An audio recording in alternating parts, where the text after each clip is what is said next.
SB19 update sa latest vlog ng SB19, 3 hours ago ay nagkaroon nga ng challenge ang team. So si Ken ang tumayo bilang coach habang si Stel, Josh ay magka-team up at ito namang si Pablo at Justin ang magka-team up. Niluto nila ang nasabi nga pong mga favorite Korean dish gamit ang Lucky Me instant noodles. Well, jampong and yung isa, I forgot the name. But anyway, nanalo po ang jampong. Nakita kasi ng SB19 na tila gutom at pagod ang kanilang mga staff. Kaya naman naisip nila na paglutuan na lang ang mga ito bilang reward. At sa pagluluto, si Ken ang naging coach. At ayon pa nga kay Ken, hindi siya sigurado kung tama ba ang kanyang pinagsasabi at maging maayos daw kaya ang lasa at resulta ng dalawang team.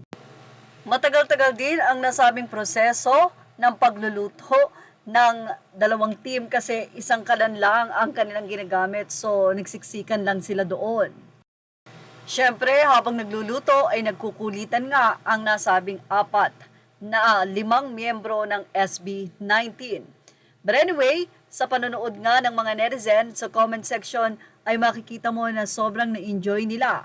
Anila, kaloka si Pablo, hahaha, biglang nakaupo na sa both side pa ng table, hahaha.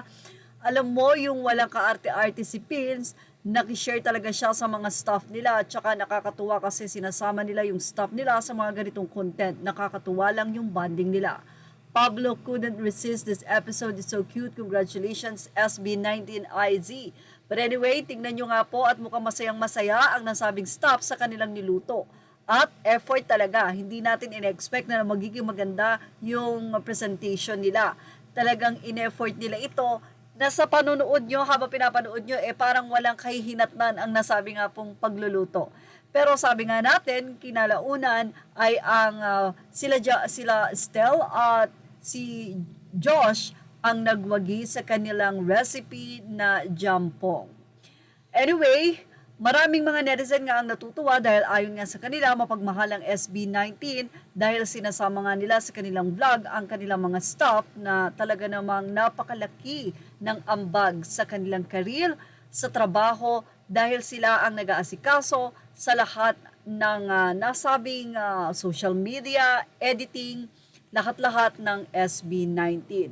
So, nagbiro pa nga dito si Ken at ayon sa kanya, hindi daw siya sure kung tama ba yung pag-coaching niya, kung magiging maganda kaya ang resulta. Pero yun nga, naging maganda ang resulta at mukhang masarap naman.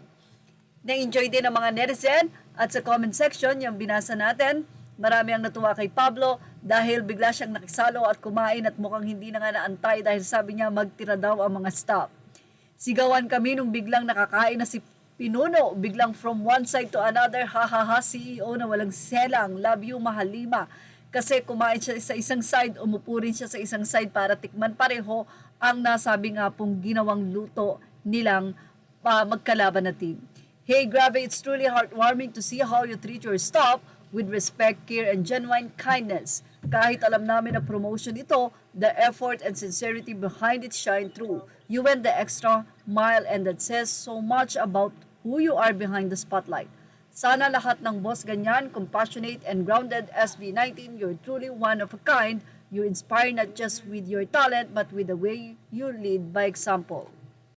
At yan nga ang ating Showbiz Snap update. Sa mga nais pong mapanood ang nasabing vlog at ang mga komento na sinabi natin, check nyo lang po ang SB19 YouTube channel. Thank you for watching. Images are all credit to the rightful owners. Please like, share, and subscribe.